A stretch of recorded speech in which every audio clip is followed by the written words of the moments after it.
JJ, I have an issue with you in this book. JJ Murray, I've read one of his books, and that book was the bomb. But if you read that book, it's called The Real Thing.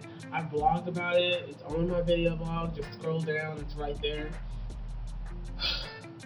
This book right here, I have issues with this book.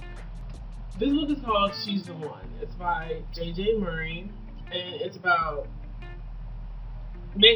Catherine. And Catherine is this actress, or a washed out, faded actress, who is a diva when she doesn't need to be. I can't stand her. I really can't. I kind of wish that she didn't have an happy ending because she kind of ticked me off.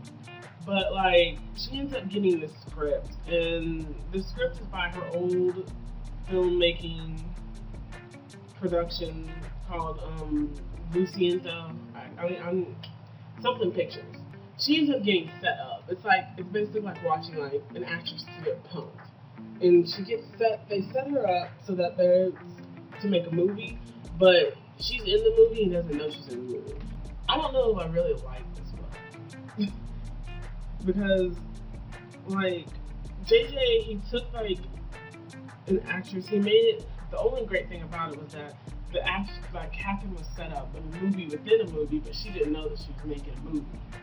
I don't know if that made any sense, but that's basically what she does.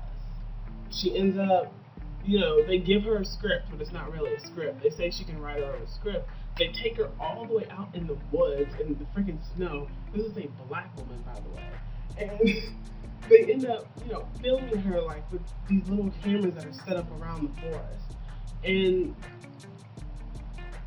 that's where really, and the big coincidence is that Pietro, the guy who was in lust with her after her first movie, ends up, he lives there.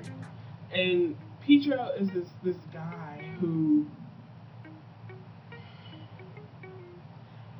I'm going to constantly keep reading it because it's hard to talk about this book because it was really slow.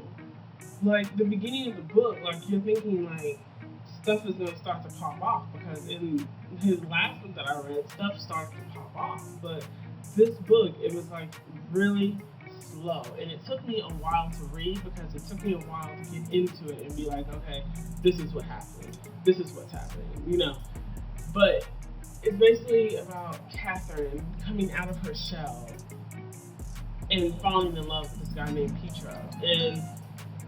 And it's a good read, but it's not a good read until not even the middle, after the middle.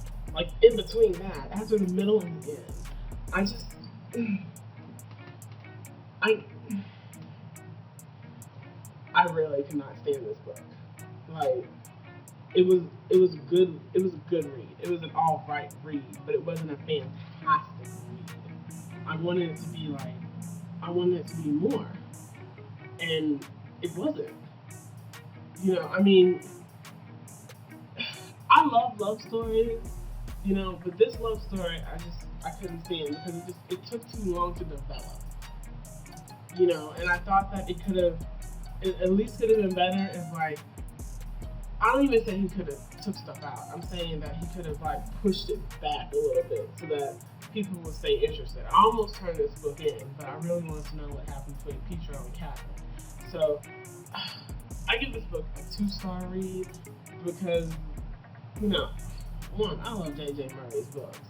So they're really good. But this book I could not get into for the life of me. And I can't say that it was completely bad because they all learned something in the book. It's not just about love. They all learned something. And it was a really good read.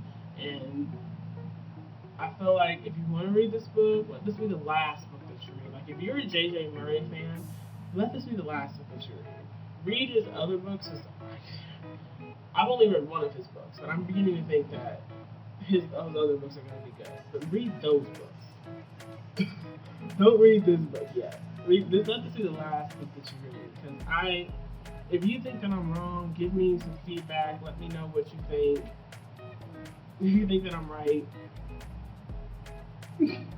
I I couldn't stand this book. I couldn't, and it took me so long to read this book that I got behind on my other books. So I'm out.